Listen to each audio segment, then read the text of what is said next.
Hi everyone, this is Paula Macaggi and I'm so excited to bring this episode to the show. It was the first time we're actually covering a segment of our industry that is so unique and delicious.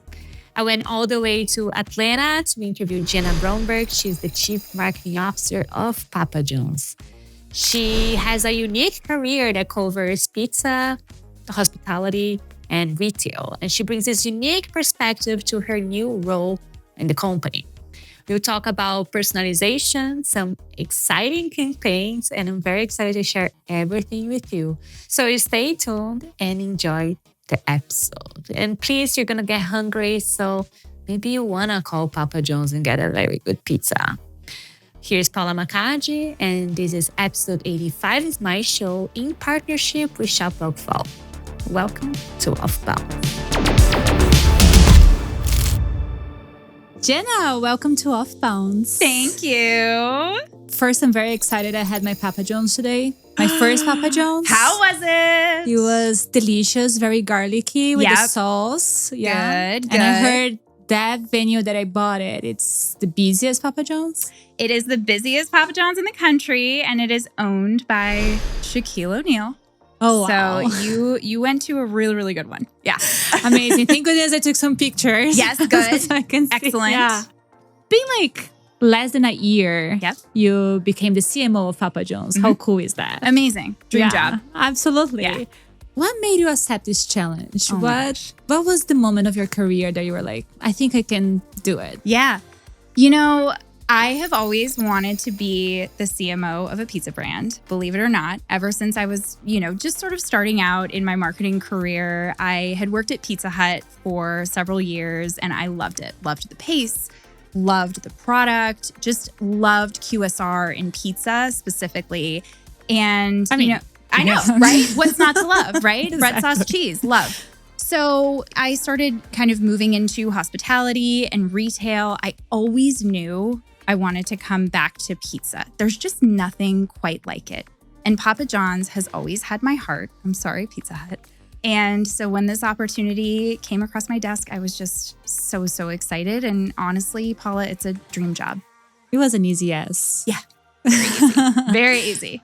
But how do you see, because you said you came from pizza with Pizza Hut, Yep. then you went to hospitality with Hilton, right? Yep. And then you were with Carter's, which is retail and direct to consumer. How do you think these experiences shaped your leadership now at Papa John's? Yeah, thanks. So pizza is pizza, but a lot has changed, right? Since I've been in the pizza business. Back in the day, we didn't have aggregators. Digital was only kind of a portion of our sales. And now it's the vast majority of our sales. The aggregators have sort of come into the category and kind of changed the landscape. But, when I think about my time in hospitality, the thing that I got from that was brand is everything, right? The brand dictates the customer experience. It dictates the sort of customer you're going after. And working at a place like Hilton, where you had this huge portfolio of brands, it was so fun to be able to shift gears throughout the day and think about the occasion for somebody at a Hampton Inn versus a Waldorf Astoria and who those different customers are. A lot of times they're the same customer. You just talk to them a little bit differently because their occasion has shifted. Yeah, they might be traveling with their family, or they might just be on a work trip. Yeah. Exactly. And then, when I came into retail, that was really fun, right? Because the pace is crazy, just like QSR and pizza. And I really learned how to be an operator, how to pull levers like loyalty levers or own channels or kind of performance media. And you could see kind of that instantaneous reaction in our e-com business. And it really taught me how to operate at pace and at scale. And so I'm bringing a lot of those kind of retail learnings into pizza because really we function so much more like a retailer than a QSR. And what is this inner works of Papa John's? I'm sure like a lot of our audience, they're not only in the US, they are from all over the world. Yeah. How can you explain a little bit of Papa John's and the journey of how it is to buy pizza. Absolutely.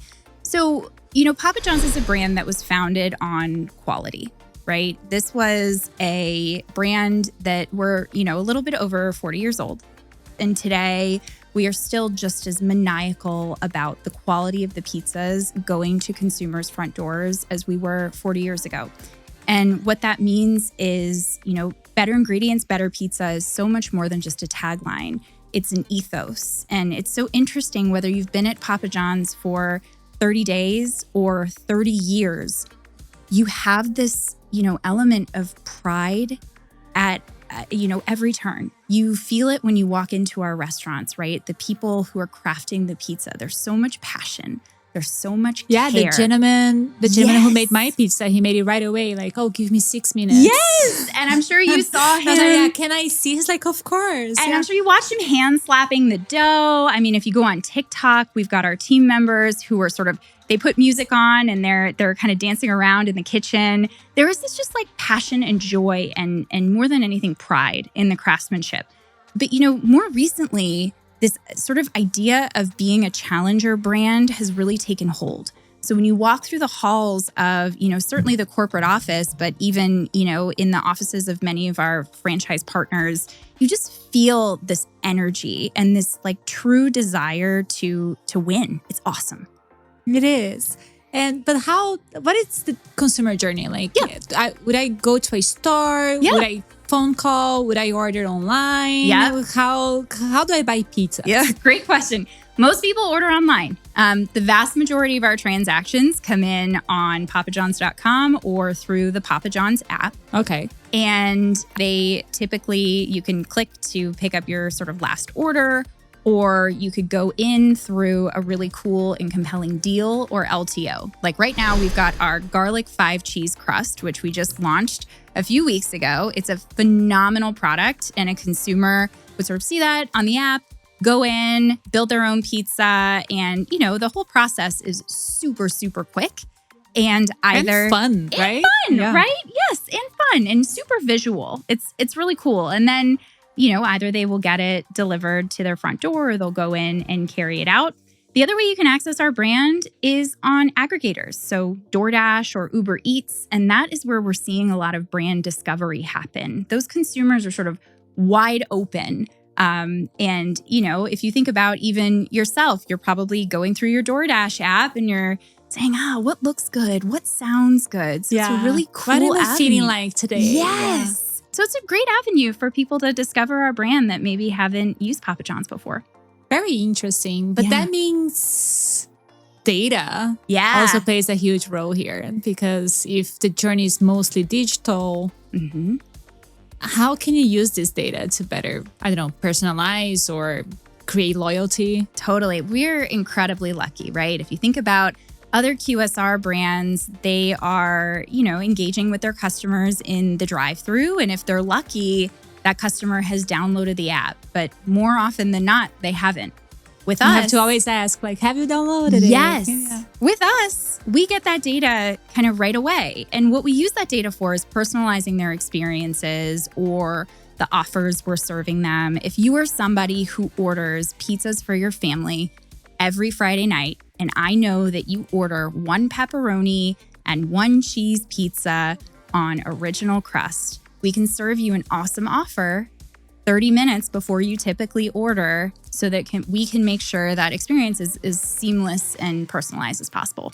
Interesting. But because I assume pizza has a different feeling, like it's like almost like a ritual. Friday is our pizza day, or like I assume you have these family moments that you participate, right? Like you can always engage with them. Yep, you've got family moments. You've also got a lot of celebration, particularly post-pandemic. We're seeing a lot of the return of kind of those larger orders. We are seeing, little leagues coming back. And so people are ordering for the postseason kind of victory celebration or things like that. So it's really cool to be part of a brand that's full of so many of these moments of celebration, and being at the center of the table whether, it's Friday night kind of board game night with your family or some big celebration at the office or with your little league team. It's pretty cool. Yeah, and these rituals, let's say I order every week or I order every month. Am I using like loyalty points? Yes. Is it? Okay. Great tee up. So we have about 38 million members in our Papa Rewards program. So it's pretty big. And about half of our transactions actually go through our loyalty program. What's super cool about our loyalty program, and we recently made this change in November, is we flipped from you have to order 3 or 4 times to get a reward to most consumers now get Papa Dough every time they order. So all you have to do is spend $15, which most consumers do, and you get $2 in just cold hard cash back. Why that matters is we give agency to the consumer. A lot of loyalty programs will give you a free breadstick as a reward, but like our Papa Dough program allows consumers to spend that Papa Dough on whatever they want, which is awesome. It is. Yeah. It is. I heard there are some interesting campaigns you've been working on since you joined the company. Do you have anything to tell me? Yes. So, when I came into Papa John's, the challenge really was for one of the smaller brands in the pizza category, how do we command this outsized share of voice and really kind of punch above our weight, get people talking about us, whether it's on social or in the media, in ways that are a little bit creative and unexpected. So one of the first campaigns I worked on when I came in was born from a social media comment. And we were kind of going through our TikToks and we were seeing all these people say, gosh, your garlic butter sauce is so delicious. I want to bathe in it. And so we're like, oh, well, maybe we should just make, a garlic bath bomb. Now hang with me, because I know it sounds disgusting. And it smells disgusting. It really does. But we made truly a limited run of bath bombs that consumers could put in their bathtubs that smelled exactly, and I mean exactly, like our garlic butter, okay? I don't have one with me today, but I do have some other goodies from some campaigns that we followed up with. So first, have you ever heard of a dirty soda? Do you know what that is? No. Okay. So a lot of influencers, and it was sort of born from this brand in Utah, but a lot of influencers have been engaging in what's called dirty soda. Dirty soda essentially is a plain soda with lots of accoutrements and I call it decorations, but a lot of times it's creams or different flavors, almost like a mocktail. So we took our pepperoncini, which comes for free with every single pizza. And we turned that iconic pepperoncini into a dirty soda. So what you have here is your pepperoncini dirty soda kit, which essentially is a whole bunch of really cool spices. Oh, it's heavy. That you can add to your Mountain Dew, which is also the color of a pepperoncini. Here, let me help you. Yep. And you can create your very own dirty soda. So here we have, she's all packaged, but we have a package of pepperoncinis here, and we don't want to break it. So we don't want to break it, but we can have one of these after the podcast is over. It's a different flavor, but it is delicious. Okay. But if that stresses you out, it was very hard to unpackage all of that. We also took a cue from inside our kitchens. You may or may not know, but our original crust is made with 6 ingredients, right? Just 6. And it differentiates. Okay. All right, we got it. Our fresh, never frozen original crust is made with 6 simple ingredients. And that's a differentiator for our brand. The simplicity of our ingredient is something that, candidly sets us apart. And when you stand in our kitchens with any of our pizza makers, you see them kneading the dough balls, right? And they're hand tossing the dough. Yeah, I saw it today. You saw it. And it's such a cool tactile experience that we thought, you know what? Maybe we should turn it into a stress ball. So here you have the 6 simple ingredient Papa John's dough stress ball. And the team, I don't know how they did it, managed to replicate It's so good. the feeling of that dough. It's so satisfying, isn't it? It is. So good. I kind of want to sleep with it. Like. Yes. It's like a pillow. So what we've been doing are these sort of left of center creative campaigns that really help us break through in the marketplace. And what we're finding is it's not about doing kind of the big celebrity campaign or the traditional influencer partnership. To get people to talk about you, you really have to put that kind of unexpected product out in the market. And then you start to see this natural pickup on social from influencers. Yes, because like a garlic bath bomb is so absurd. Yes. It's impossible not to talk about it. Absolutely. So we've seen a lot of success creating groundswells with these sort of interesting little stunts and experiences that we bring to our consumers. And then organically, they start talking about the brand and Papa John's is commanding a bigger share of voice. But I'm so curious because I get marketing campaigns, right? Like I've had CMOs here, never a CMO of a pizza company. Yeah. So how does it work with the creative team that actually makes the food? Like, because these kits that you get, like how the idea to the execution works in a company like yours? Yeah. So I mentioned we move at pace. We move fast. Great ideas can come from everywhere. In the case of these two activations, candidly, it was a few people standing around talking, saying, what if we did this? And of course, it's always born from this consumer insight or a brand differentiator or something that's sort of trending in culture. In the case of the dough stress ball, The Bear, which is this TV show, was coming up. The new season was coming out. And if you watch that show, it's stressful. Like, it is stressful. And we wanted to give consumers just something as they're watching that show that's about these, beautiful artisans, who love their craft, something that was kind of brand adjacent for them to engage with. Well, I wish I could say there were all these agencies involved. Certainly our agency partners were amazing. But we go from idea to execution lightning fast. And it often starts with a consumer insight, a nugget of an idea, and some real creative partners who can bring something so crazy as a garlic bath bomb to life in less than a couple of months. I wish I could just shadow you in one of these meetings. Like, what are you doing, guys? I will say there are a lot of really bad ideas that have not seen the light of day, which I will not say here. Well, but I think like these bad ideas, everybody's seeing a bad idea until someone like, actually. That's exactly right. Right. That's exactly right. And what I like is that you're going to be talking about the creative sprints at ShopTalk Fall the next time I'm going to see you. Yep. So we'll be in Chicago. Yep. Different pizza time there. Yep. Why do you think it's so important for other professionals to join us at ShopTalk Fall? So I would say a couple things, right? One, hearing from other people who are in your shoes, so inspiring, right?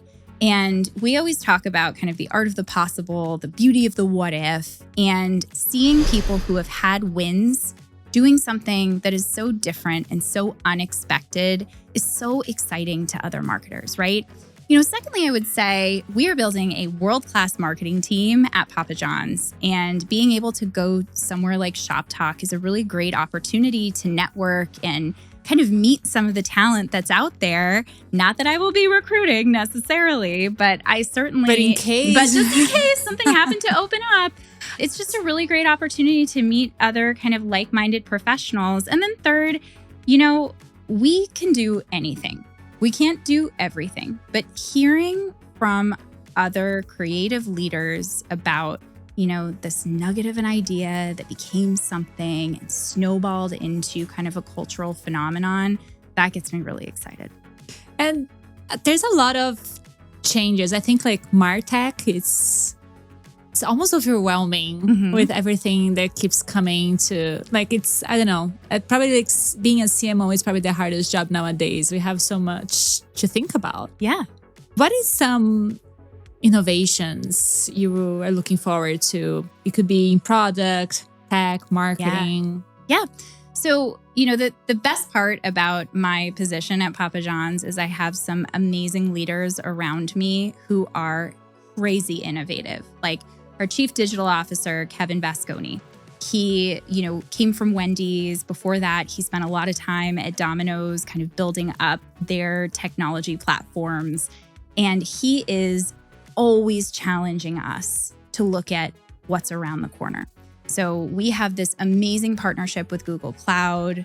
We call this sort of innovation hub of our company PJX. And they are constantly coming to us with, what if we did this? And coming up with demos. I mean, what's really cool and exciting is how quickly we can get consumer feedback. There's technology now where you can create a synthetic consumer persona and run ideas through that persona without ever talking to a real consumer, just to kick the tires on a cool idea or innovation. I mean, it's amazing. But it is. It's like a focus group. Yes. It's like a little faux focus group that you can get to before you get to a real focus group or CLT. And so, what I would really say is I'm incredibly lucky that I have partners on the leadership team around me who are consistently bringing opportunities and ideas and innovations. And that's also a lot, from your beginning of your career in pizza to what is now, I think consumers have changed a lot. Yes. Culturally, how we are more digitally savvy and etc. Is there anything that you're seeing changes in your audience that you're excited about? It's interesting. When I first started out in marketing, social media was just this sort of nugget of an idea, right? It was this fledgling channel that a lot of marketers were still kind of learning how to use. And it's like AI nowadays. They're like, there's so much potential, but we oh my gosh, we're going to look back on this and we're going to talk about exactly how we were talking about social media, but for AI. But, today, culture is starting on TikTok. And in order to be moving at the speed of culture with your content, with your brand tone, with the way that you go to market, you've really got to be in tune with that digitally native consumer. And, I even go so far as to create my own synthetic persona. I curate on TikTok a For You page that looks like what my consumer is seeing.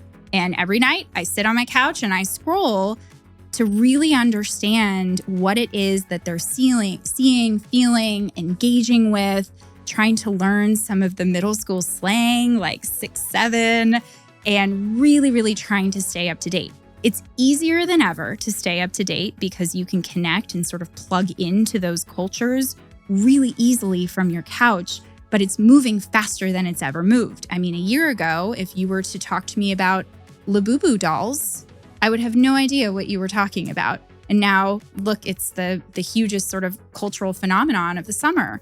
So in 2 months from now, we will never talk about them again. Exactly. Yes, hopefully. So it's really interesting to see how quickly the consumer trend cycles have started to shift, and all of that is just born from the speed of TikTok and social.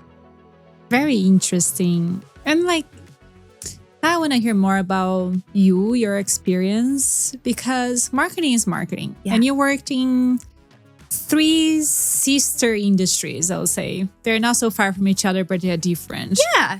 What is your way to do marketing that it's the same for all of them? Yeah. I would say one is figuring out ways to help your brand punch above its weight. And my favorite thing to do are these fun breakthrough cultural activations that get people talking and excited. I think too, a maniacal focus on ensuring that the product you're bringing to market answers a consumer need and is evolving at the speed that your consumer is evolving.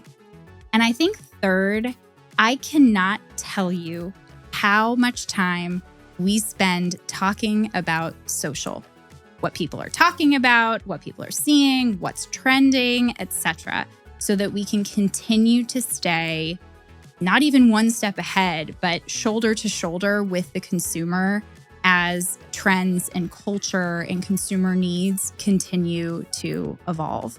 And the last thing I would say is I went to college and was the first class of freshmen who had social media all the way through college, right? And so when I came out of school and wanted to become a marketer and was sort of coming up in the industry, I had the immense privilege of being there with social as a tool in my tool set every step of the way. And so my favorite thing to do, and what we always challenge our teams to do, is to continue to skate where the puck is going. Learn every day. There is something new to see, engage with, a new tool to use every single day. And continuing to be a student of the industry and a student of culture has really been, our team's superpower. Yeah, and there's this mix also. You have to be both creative and you have to perform. At the end, you have KPIs. Yes. How do you manage this balance within your team? I mean, it is always tough. As much as I wish that I was graded on, impressions and talk value, at the end of the day, we've got to drive transactions and add value to our company. And so, for me, it's about continuing to be maniacally focused on the performance of the business and really creating a deep understanding of how marketing drives that business, whether it's something, bottom of the funnel like CRM that has, an immediate response from the consumer and you can point directly to that last touch transaction, or something that's more at the top of the funnel, like these cultural activations, even, TV spots, just being able to tell that story. You've got to be able to do both. Yeah. And that's the challenge, right? That's why we need humans. And, yes. And not AI. Yes. Exactly.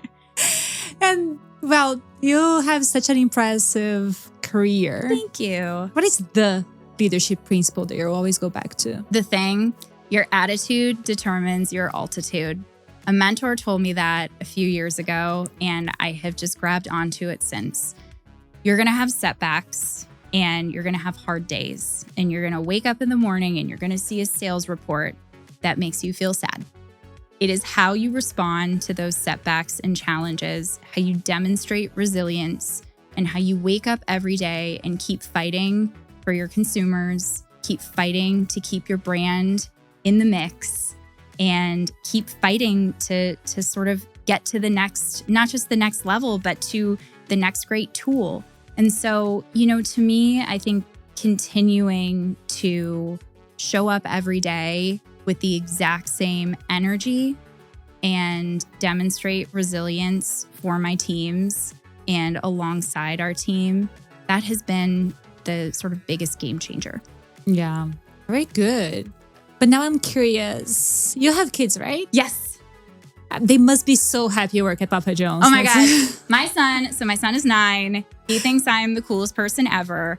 Every now and again, I worry that the 3rd grade class at his school knows what is in our entire product pipeline, because I always come home and talk about this cool thing that I tried in the kitchen. So please do not go talk to that classroom. Yeah. They know a lot of things I'm sure they're not supposed to, but he thinks that I'm the coolest. And there's been a couple of times even where we've tried products in our test kitchen and I've said, no way, this is not it. And, our head chef says, you know what, just take it home to your family and just see what they think. And I'll put it in the middle of the kitchen table and they are all over it. And they will say, Mom, this is a winner. Sure enough, we get to a focus group and all the consumers say the same. So it is a really, really interesting experience for the whole family. And what is your favorite order? Oh, why, thank you for asking. I love our garlic epic stuffed crust. It's got a beautiful sort of garlic seasoning on the cheese inside the crust. Also has garlic on the outside, pepperoni, and do not sleep on the spicy garlic sauce. I feel like nobody knows how good that is. Regular garlic sauce, great. Spicy garlic sauce, epic. Very good. That's going to be my next order Yes. at Papa John's. Try that next. Yeah. Thank you so much. Thank you. This was such a pleasure. I really like this conversation. I cannot wait to see you in Chicago again. Thank you. And thanks so much for having me. I hope you enjoyed this episode as much as I did. Jenna is such a spectacular professional. She's so energized. I love to work with her.